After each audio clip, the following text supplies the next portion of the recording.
네, 한 사람이 성장하는 데는 많은 시간과 노력이 필요합니다. 창조물 중에서 사람만큼 양육에 노력을 기울여야 하는 창조물은 없죠. 초식동물은 태어나자마자 벌떡 일어나서 걷는데 아이는 걷는 데만 해도 1년이나 걸립니다. 부모님으로부터 독립하는 데는 20년, 30년이 세월이 필요합니다. 저는 여기 하나님의 창조 섭리가 있다고 생각을 합니다. 사람이 왜 이렇게 걷는데 시간이 많이 걸리나? 부모로부터 독립하는데 왜 이렇게 20년, 30년씩이나 걸리나?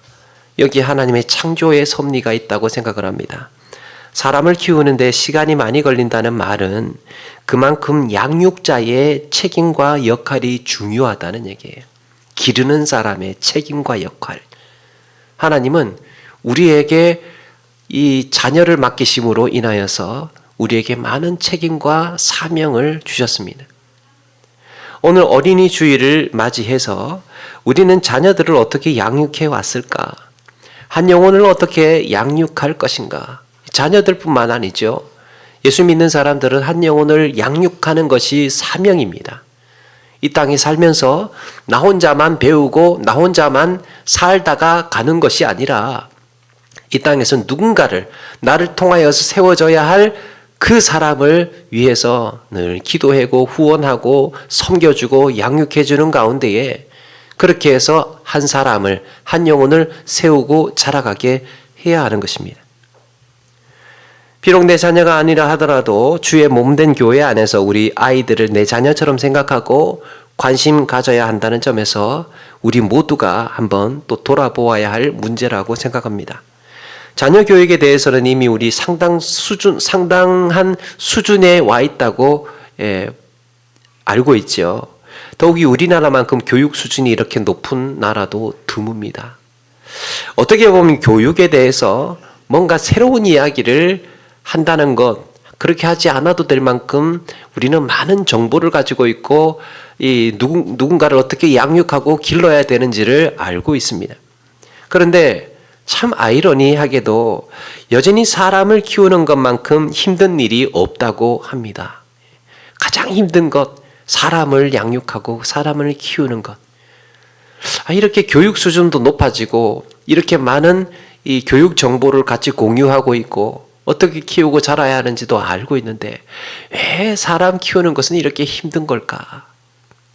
더욱이 한 영혼을 세워야 하는 우리 그리스도인들에게 있어서 반드시 한 번쯤 생각해 보아야 하는 것, 양육의 문제. 나는 키우고 있는 사람 또 자녀도 없는데 이런 것이 아니라 양육의 문제는요, 그리스도인이라면 누구나 해당이 되는 거예요. 이것이 우리의 사명이기 때문이죠. 그리스도 안에서 장성한 사람으로 세워가야 하는 것이 이 땅에 살면서 우리가 할 일이에요. 우리는 사람 키우는 일을 하는 겁니다. 사람을 세우는 일을 하는 거예요.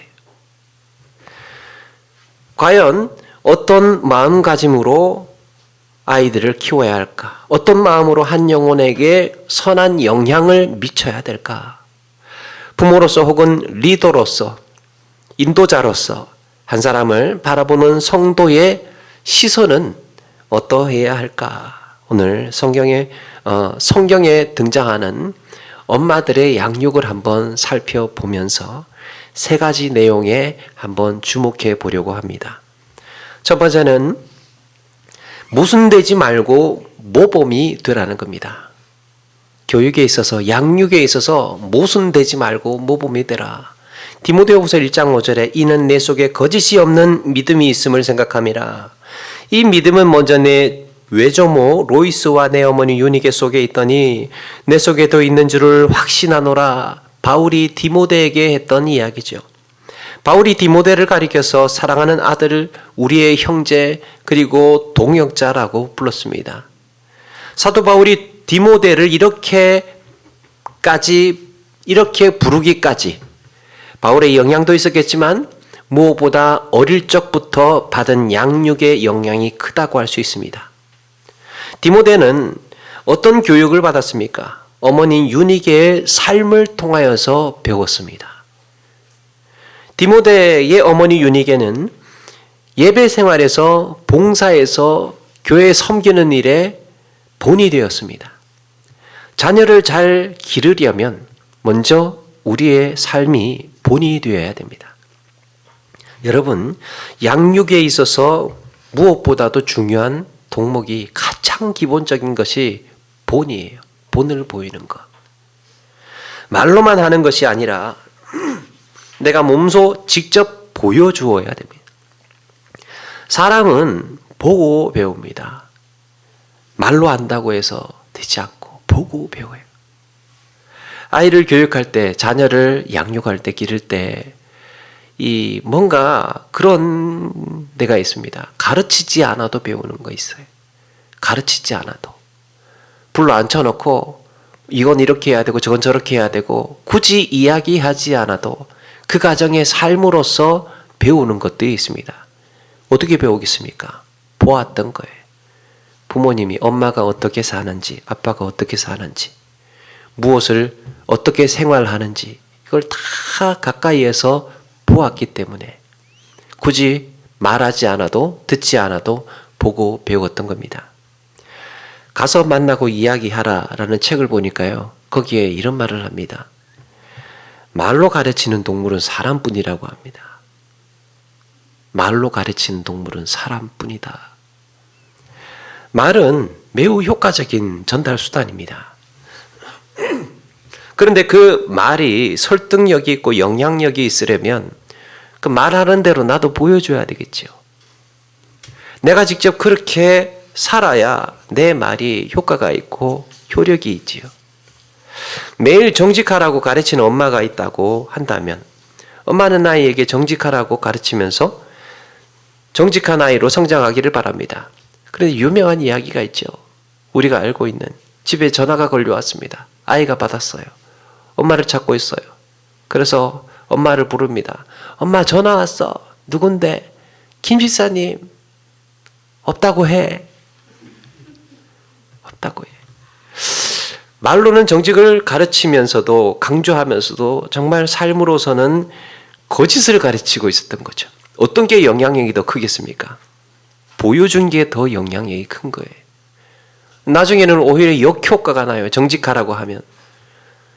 말하고 대들지는 못해도 속으로는 엄마도 저러면서 막 이렇게 속으로 그런단 말이에요.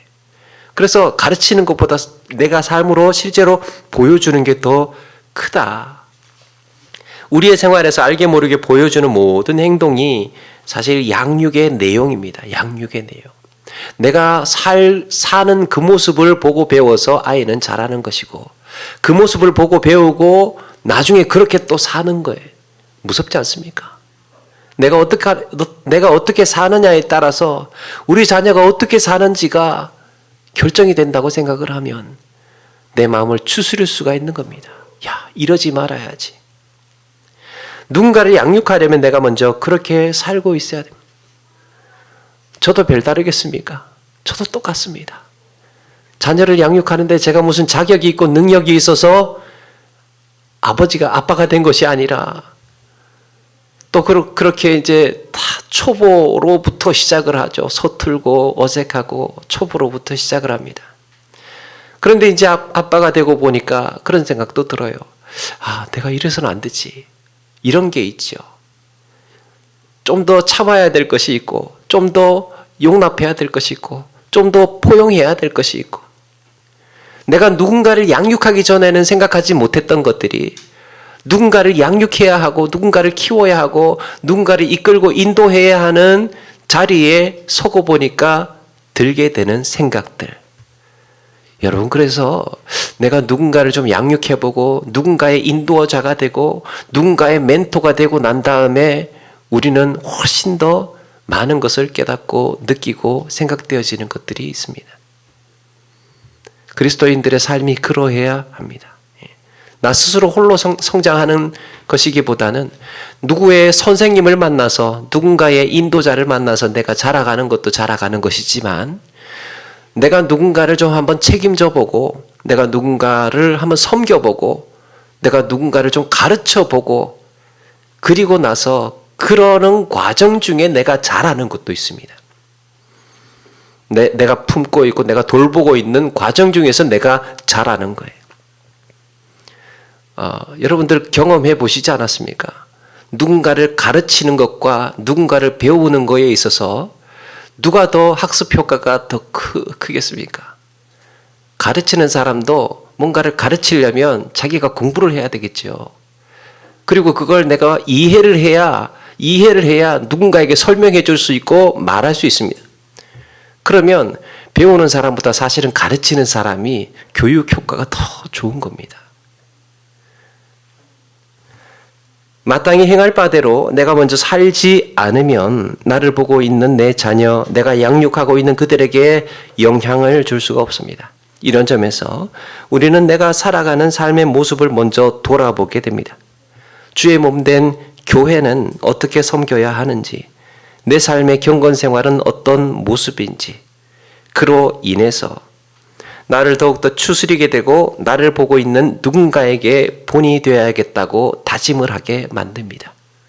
누군가를 굳이 내 자녀뿐만 아니라도 누군가를 양육한다는 것, 이거는요 우리 스스로도 유익이 되고 나를 더욱더 추스리게 만들고 성장하게 만드는, 내 모습 가운데 늘 말로만 하고 그렇게 살지 않는 모습은 없는가 돌아보게 됩니다.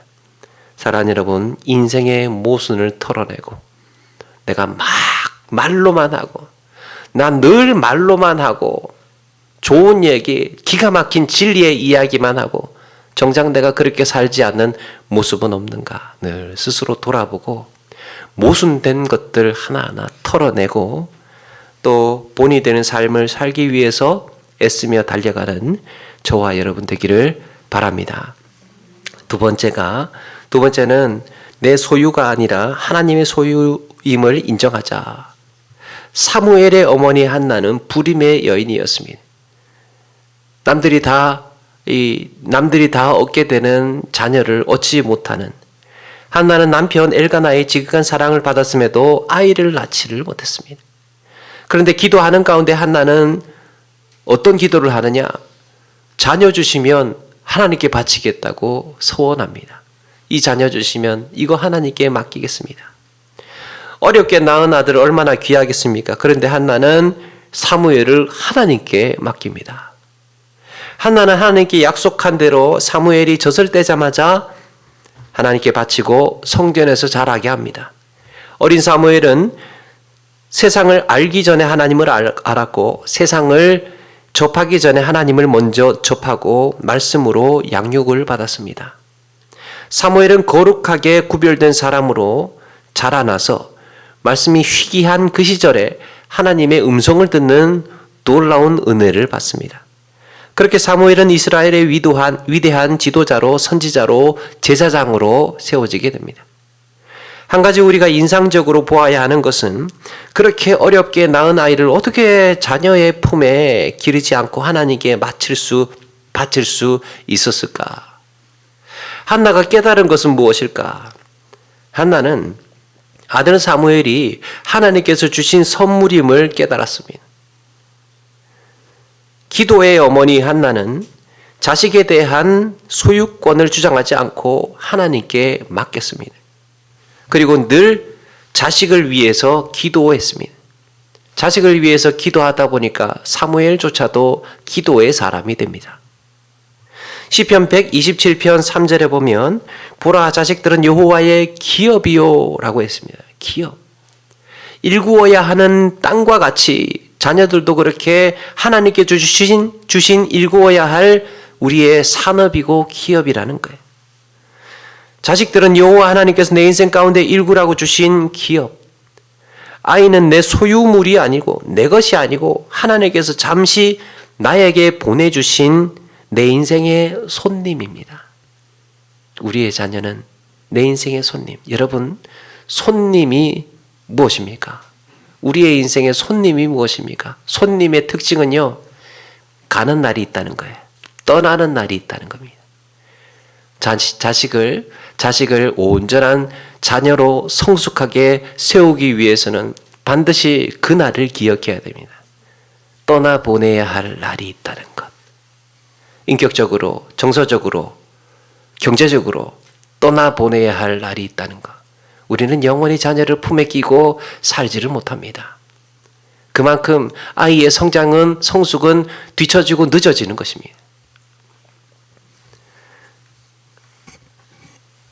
그렇게 해서 말로만 말은 내 자식이지만 사실은 한편으로는 내 귀한 손님처럼 대해 주어야 된다는 거예요. 내 배우자는 손님이 아니죠. 영원히 내가 사는 날 동안 늘 함께 할 것이기 때문에. 그런데 자식은 손님이에요. 떠나는 날이 있거든요. 내게 온 날도 있듯이. 자녀가 내 소유물이 아니라 하나님의 소유물이라면 우리는 자녀를 대할 때 손님 대접하듯이 하나님의 인격으로 대해야 됩니다. 교육의 궁극적인 목적은 독립입니다. 독립. 홀로 서기를 할 수 있도록. 신앙생활도 홀로 서기를 할 수 있도록 도와주는 거예요. 누군가를 양육한다라고 할 때 홀로 설 수 있도록 돕는 일. 언젠가는 떠나보내야 합니다. 우리는 자주 듣는 이야기가 있습니다. 스승이 제자에게 이제는 더 이상 가르칠 것이 없다. 하산하도록 하여라. 여기에는 참 많은 용기가 필요하다고 생각을 합니다. 이제는 더 가르칠 것이 없다. 하산하도록 하여라. 그 말이 무엇입니까? 너는 이제 나와 동등한 수준이 되었다. 앞으로는 나를 뛰어넘어서 나보다 더 위대한 제자가 되거라. 그 메시지가 숨어 있는 거죠. 이렇게 떠나보내기 위해서 우리가 해야 하는 한 가지 습관이 스스로 선택하고 판단하도록 도와주어야 됩니다. 조금씩. 처음에는 힘든데 스스로 판단하고 선택하도록 도와주어야 돼. 그리고 그 선택한 것에 대해서 존중해주는 태도가 필요합니다. 아이가 엄마에게 묻습니다. 엄마, 이건 어떻게 해? 아빠한테, 아빠, 이건 어떻게 해? 이건 어떻게 해? 묻잖아요. 어쩌면 좋아? 어떻게 해? 라고 묻잖아요. 그러면 부모는 이렇게 해. 아, 그건 그렇게 해. 저건 저렇게 해. 이렇게 판단해주고 결정해주는 주도권. 그 주도권을 놓아주지를 않아요. 이건 이렇게 해. 저건 저렇게 해. 이런 주도권을 놓아주지를 않습니다. 물론 상황에 따라서 지혜가 필요하겠지만 이렇게 말해주자는 거예요. 상담자들도 자주 해주는 이야기입니다. 그건 네가 알아서 결정하면 돼. 네가 알아서 결정하면 돼. 네가 잘 보고 판단하는 거야. 이런 거는 엄마 친구 집에 놀러 갔다 와도 돼. 지금 몇 시인데? 몇 시까지 들어올 건데? 누구 만날 건데? 뭐 할 건데? 그렇게 해가지고 안 돼. 나중에는 안 돼. 그게 아니고 딱 보고 이거는 얘가 결정하고 판단해야 될 일이야. 그건 네가 알아서 잘 결정하면 돼. 네가 지금 너의 상황을 보고 다녀와도 되는 것인지 아니면 안 되는 것인지 네가 결정하도록 해. 그렇게 되면요. 뭘 배우느냐 하면 남을 탓하지 않는 힘을 배웁니다.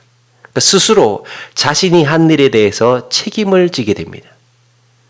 여러분, 성숙한 사람이 어떤 특징이 있습니까? 남을 탓하지 않는 특징이 있죠. 성숙한 사람은 타인을 탓하지 않아요. 엄마 때문에, 아빠 때문에, 너 때문에. 아주 좀 덜 잘하면 당신 때문에, 맨날 당신 때문에 다 핑계하고 탓하고 자기가 책임져 본 일이 없는 거예요. 자기가 스스로 판단하고 거기에 대해서 책임을 져본 일이 없어요. 그러니까 다 불안하니까 이거 책임지면 두려우니까 그러니까 다른 사람에게 다 네가 대장이야, 네가 리더야 이 말 아닙니까? 당신이 책임지는 사람이야. 그러니까 영원히 아이로 남는 거죠. 영원히. 성숙해 본 자기가 결정하고 판단하고 거기에 대해서 책임져 본 일을 경험하도록 작은 일부터 시작해서 아이가 자라면 자랄수록 조금씩 더 큰 것을 맡겨보고 큰 것을 결정하도록 해보는 것이죠. 떠나보낼 준비를 하는 겁니다. 어느 순간 이제는 네가 다 알아서 할 수 있구나. 이제는 네가 다 결정할 수 있구나. 사람을 양육하는 일도 마찬가지죠. 내가 아니어도 믿음의 길을 걸어갈 수 있도록 신앙의 독립을 시켜야 됩니다.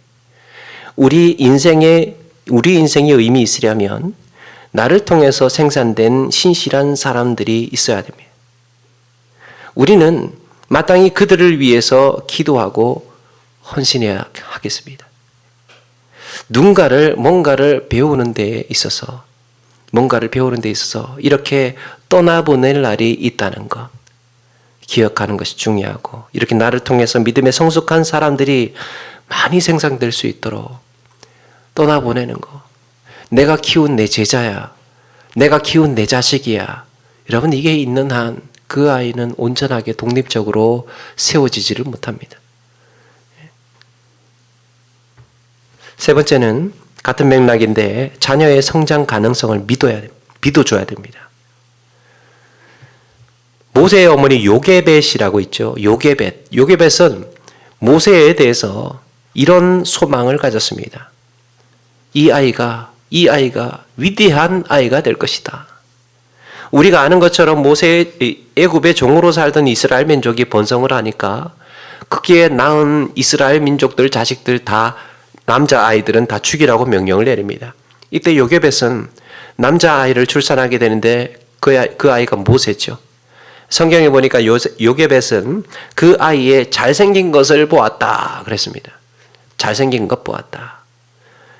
이게 무슨 말입니까? 영화 배우처럼 모세가 갓난아이가 그 잘생겼으면 얼마나 잘생겼겠습니까? 영화 배우처럼 잘생겼다는 말이 아니라 그 아이가 앞으로 크게 될 아이라는 소망을 가졌습니다. 야, 이 아이는 이대로 정말 강물에 던져져야 할 아이가 아니라 하나님의 선하신 손길로 인하여서 크게 될 아이인데, 정말 잘 될 아이인 것 같은데 그의 준수함을 보고 그렇게 그 아이를 그렇게 이 소망을 가졌던 거예요. 아이를 보고. 지금은 보잘것없어 보이는 아이일지라도, 지금은 형편없는 아이일로 보인다 하더라도 막 쥐어갖고 야 네가 뭘 할 수 있어 막 이렇게 한다고 하더라도 그 아이에 대한 소망을 가지고 가능성을 보고 믿어주는 것. 요게벳은 아들을 더 이상 숨길 수 없어서 갈대 상자로 만들어서 나일강에 떠나보내죠. 하나님께 맡깁니다. 마치 그러면서 이제 목욕하러 나온 이 바로의 딸, 바로의 왕의 공주에게 그렇게 발견됩니다. 천만다행으로 요게벳은 다시 모세의 유모가 되어서 하나님에 대한 믿음과 민족에 대한 사랑을 배워갑니다. 여기서 우리가 주목해야 할 것, 한 영혼에 대한 소망이에요. 한 영혼에 대한 소망. 나보다 뛰어날 수 있다는 소망과 가능성. 여러분, 세상에 자식을 훌륭하게 키우고 싶지 않은 부모가 어디 있습니까?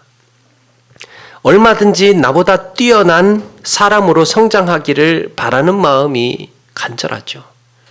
그렇지 않은 부모가 어디 있습니까? 나보다 이왕이면 더 훌륭했으면 좋겠고, 더 위대했으면 좋겠고, 혹시 내가 기르고 있는, 양육하고 있는 사람이, 내가 가르치고 있는 제자가, 또 내가 이렇게 도움을 주고 있는 멘티가 그렇게 성장했으면 하는 바람이죠. 나보다 더.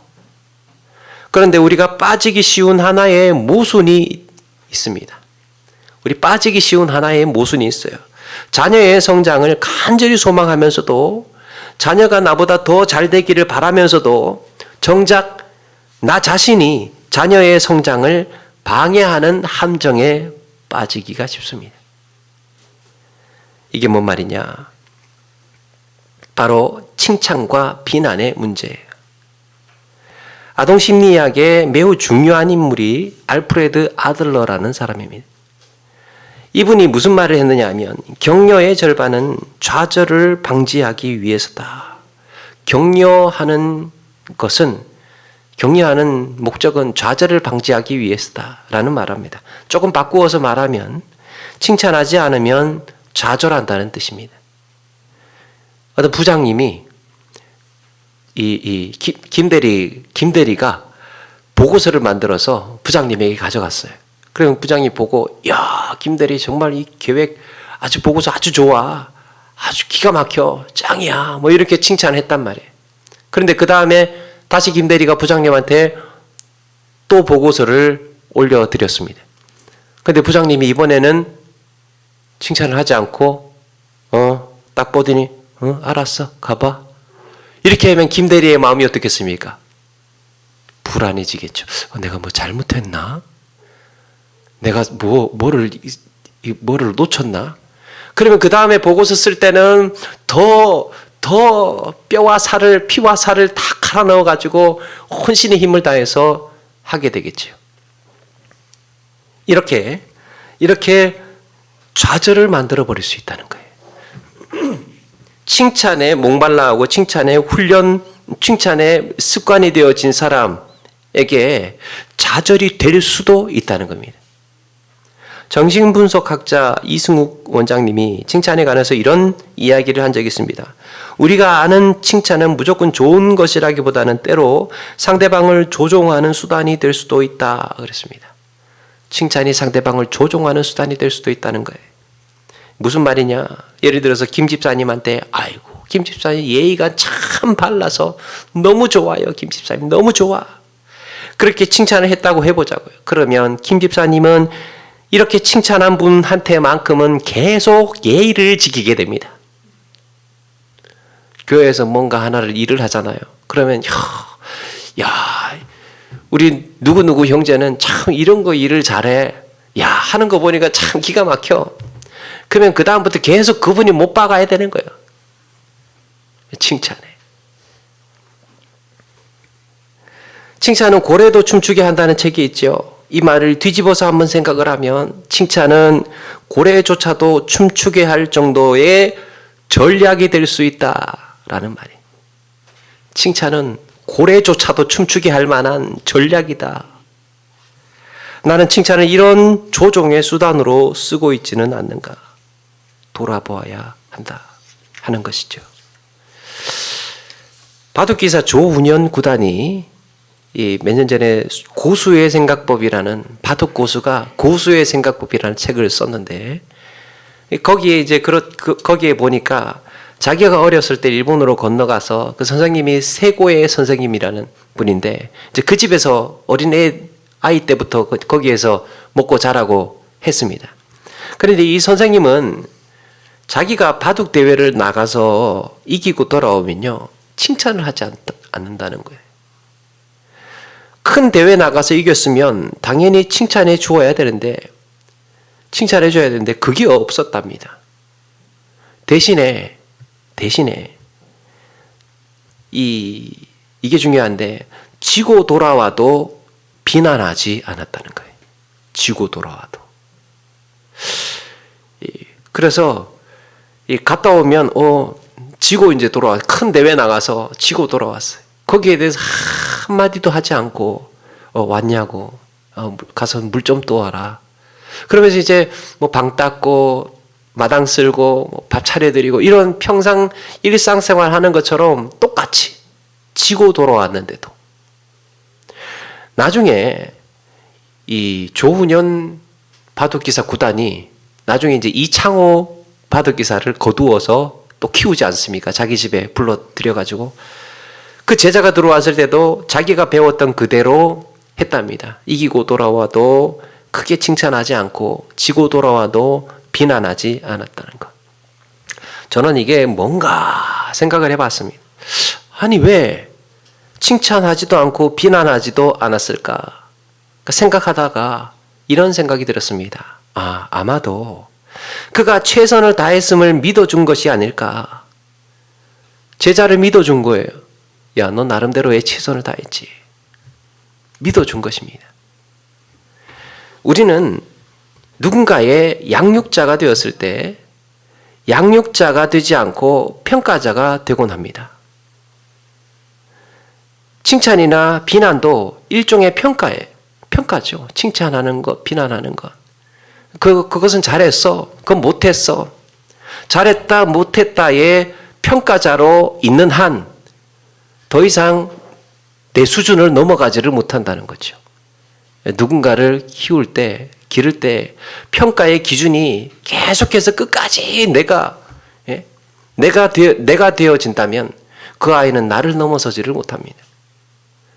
그래서 이 10년, 20년, 30년 아이를 이제 양육을 했으면 그 다음부터는 이제는 나의 동반자, 나의 동역자, 어느 순간 나와 같은 생각을 하는 내 수준의 사람으로 서로를 대하고 있어야 되는 것. 그리고 나서 떠날 수도 있고 하나의 인격으로 완전히 완성되는 것. 너는 아직 멀었어. 너는 아직도 배워야 돼. 너는 내 평가를 받아야 돼. 계속해서 내가 평가자가 되고 있으면 양육이 완성되는 거 아니죠. 가르침의 완성은 독립이라고 했잖아요. 그런데 아직도 내가 평가하고 너 잘했어, 그거 못했어 이렇게 평가하고 있으면 그 아이는 언제 크는 겁니까? 20년, 30년이 돼도 내가 계속 평가를 하고 있다는 말은 무엇입니까? 내 교육이 실패했다는 이야기죠. 아직도 내가 더 가르칠 것이 있고 아직도 내가 더 판단하고 결정할 것이 있다면 그 아이는 언제 판단하고 결정하고 스스로 설 수 있겠습니까? 한 아이가 언젠가 나보다 더 뛰어날 수 있다는, 이 아이가 나보다 더 뛰어날 수 있다는 생각을 가지는 것이 중요합니다. 내가 양육하는 이 사람이 내 믿음보다 내 신앙보다 더 우월할 수 있다는 생각을 가지고 있어야 된다는 거죠.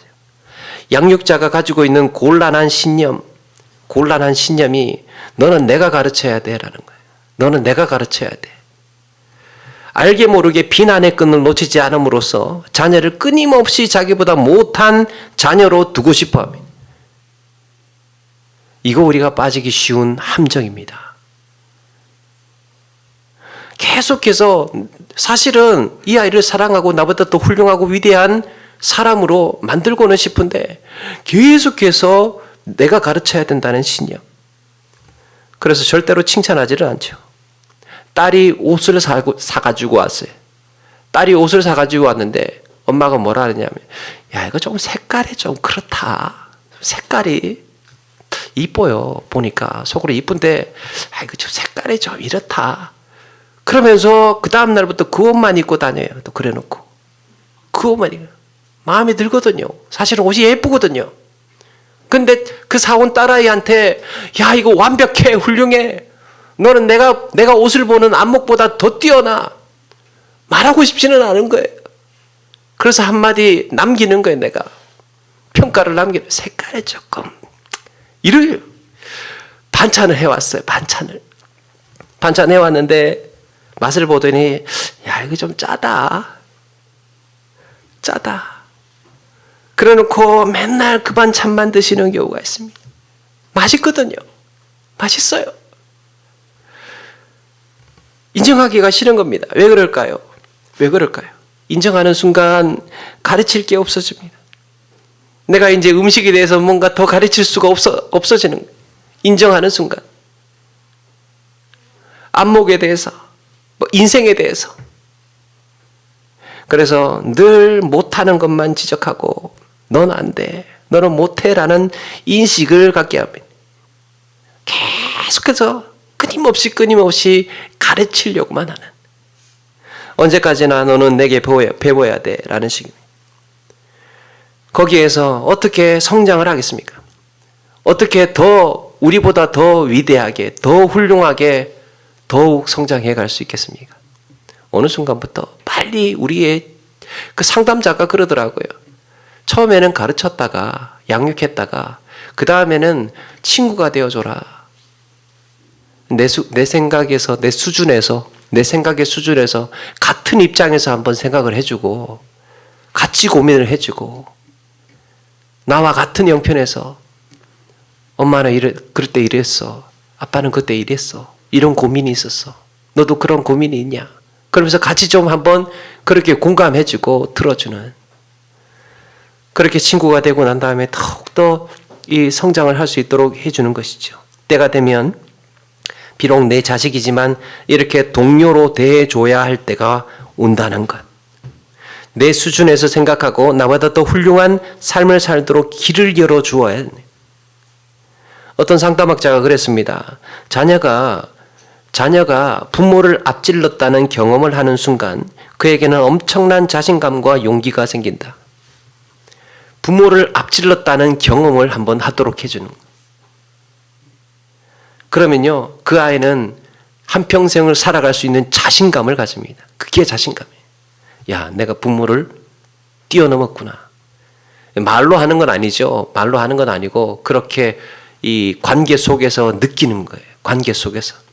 그리고 그걸 부모님이 혹은 양육자가 약간 느끼도록 해주는 겁니다. 한 발 약간 물러서 주는 거예요. 아, 이럴 때는 네가 맞다라는 추임새라든지 뉘앙스를 주는 거죠. 야, 이건 네 말이 맞다라는 뉘앙스를 주는 것. 사실은 그렇다고 해서 이 부모를 우습게 보거나 깔보지 않습니다. 거기에서 자기가 설 수 있는 자신감을 가지게 되고 그렇게 물러서 준 부모에게 고마운 마음을 가지게 되는 거예요.